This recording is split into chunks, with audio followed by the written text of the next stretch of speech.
What do you think about the following statement? Silver is probably one of the most misunderstood assets on Earth. Am I going too far? Is it too much? I don't really think so, because silver is volatile, it's forgotten about, it's overshadowed by its bigger cousin gold, and yet, according to the actual hard data, flashing up on my screen hopefully, silver may be setting up for one of the most explosive moves of the decade, and in its entirety, in its entire history. I'm talking 3x, 4x, and possibly even 5x potential. It's not hype, it's not silver-based hopium, it's just hardcore, empirical, simple mathematics. Today, I'm going to hopefully show you exactly why silver may be the most mispriced major asset in the global market, and why the setup for a massive revaluation is, frankly, ridiculous.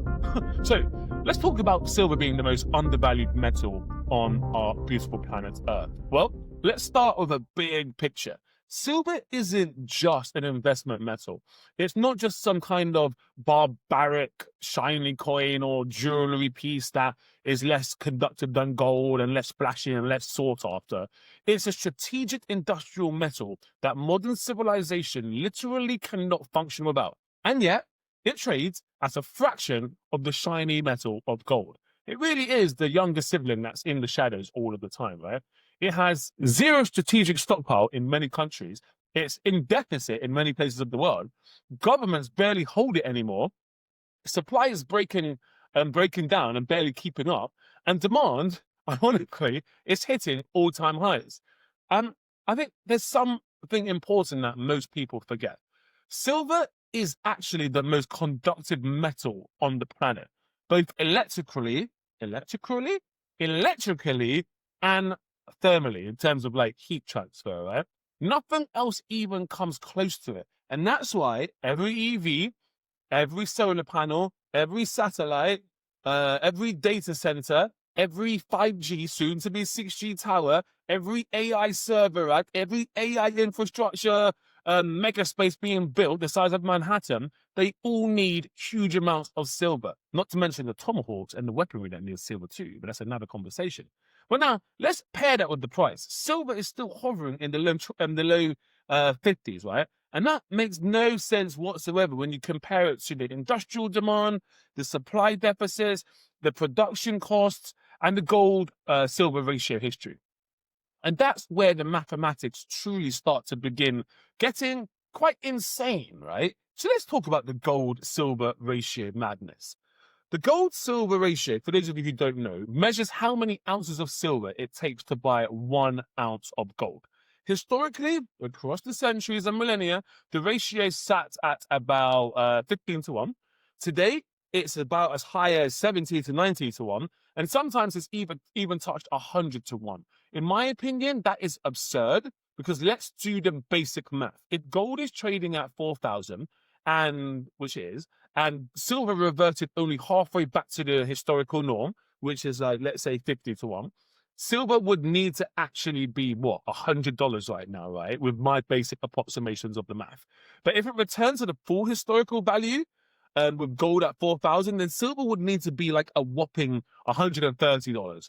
And if gold went to 5,000 or 6,000, which many analysts understandably expect, the silver number becomes completely nuts, but not divorced from mathematical and geological logic, right?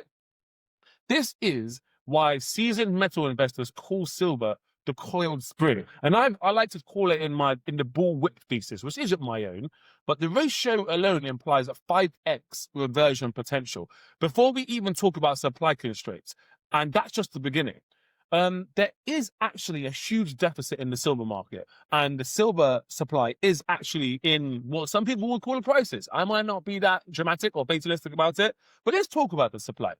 The silver market is actually tiny compared to gold.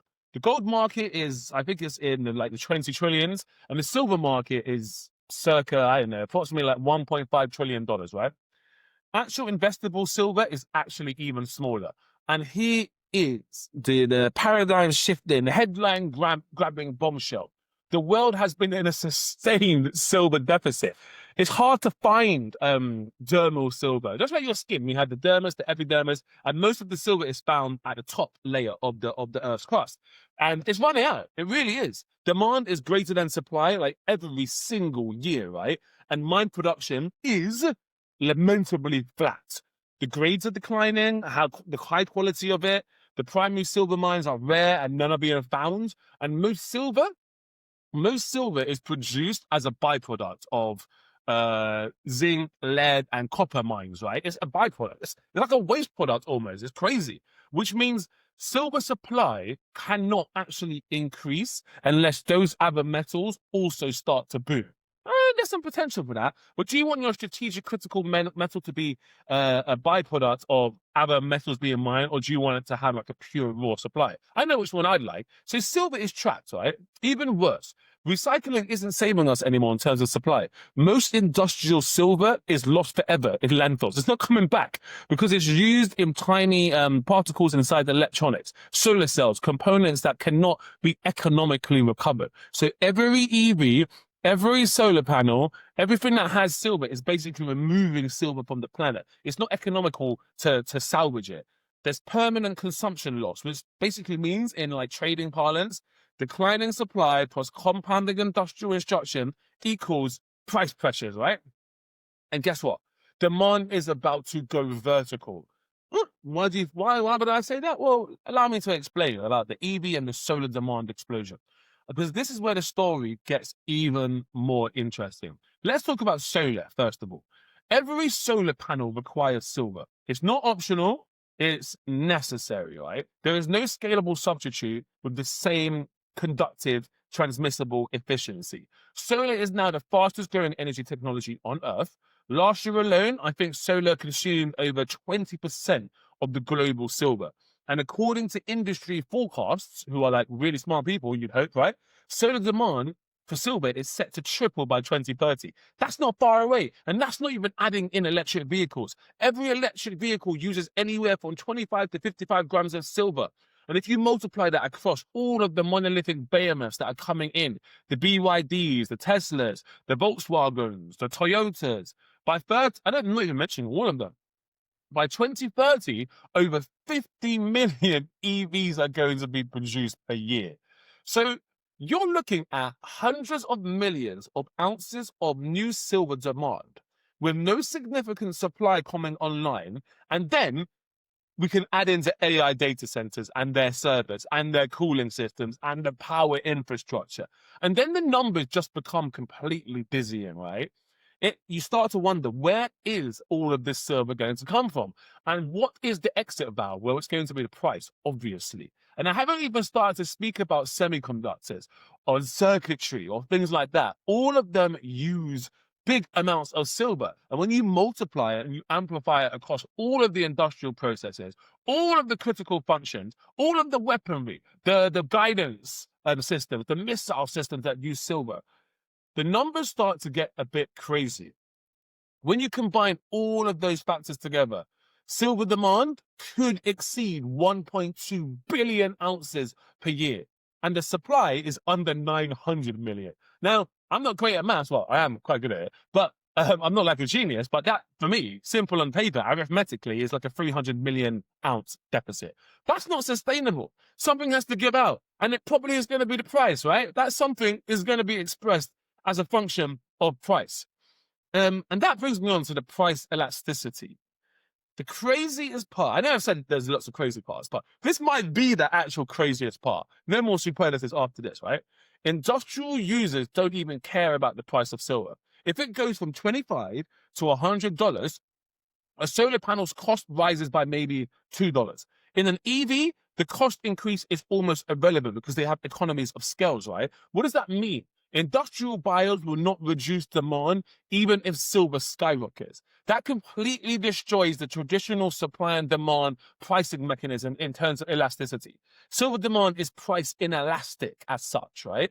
And when a commodity with falling supply meets demand, that doesn't drop no matter how the price goes, you get one thing: a face-melting, eye-exhausting, body-ripping revaluation.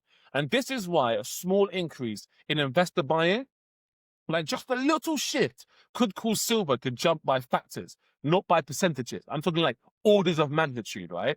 And there's also the problem that it's a fraction of the size of the gold market. The market for silver is tiny, right? Most people don't realize that silver's investable market is well, it's not relatively, it's unbelievably small. All the silver on earth, everything, it's only worth about, I say only, $1.5 trillion.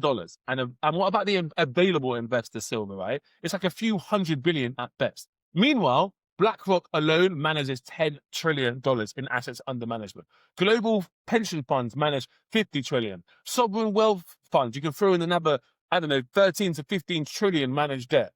If one large institution, just one, I'm talking one only one, right, decided to allocate just 1% of its assets to silver, the entire market would detonate overnight, immediately, without any reservation or equivocation. There simply isn't enough silver supply. This is what analysts say. It's not what I'm saying or forecasting. The silver market is so small that a tiny pool of capital can move it like a tsunami. And that's not me being exaggerative or over the top. It's just simple liquidity math, right? Think about it like a hose. Trying to get water through it and you're squeezing it. What's going to happen? The build-up's going to be prodigious, right? What would the price look like if we run the numbers? Well, if silver today is trading around 50, and we talk about 40-to-1 ratios or 20-to-1 ratios or 15-to-1 ratios, then we can definitely see a price between 150 and 200 within 5 years. And I know that sounds crazy. It's like a 2x, a 3x, a 4x, but crazier things have actually happened, right? I'm talking 3x purely on fundamentals. I'm talking 5x on the compression of the supply and demand. And I'm talking 10x on a fully blown supply crisis where they get classified as a strategic critical mineral. Oh, it did really, didn't it? Where it becomes a new arms race with these critical minerals like silver and copper. And that's where we get 10x silver appreciation paradigm, right? So I think here's the silver lining. Here's the bottom line. The mathematics behind silver is just absurd. The supply-demand dynamics are absurd. Industrial consumption is absurd. The investment market is absurdly small. And the gold-silver ratio is absurdly screaming one thing. Silver, the less loved cousin of gold, is massively mispriced in global markets today. Does that guarantee a 5x? Of course not. There's no such thing as guarantees. But does the math justify the asymmetry and the possibility? Absolutely yes, and then some even more. So I'm not going to talk anymore. I think I've actually, I think I've sold you maybe. Let me know if I have. But you should expect the unexpected, because with silver, you definitely have to. If you've enjoyed my video, drop me some silver coins, or just give me a cheaper like, share, and subscribe. I'll settle for that now. But the future is silver lined, and like, share, and subscribe. This is Justin Badton, the House of Trade. Thank you for joining me on this silver line journey. I've beaten that phrase to death now. So I'll see you next time. Ciao for now.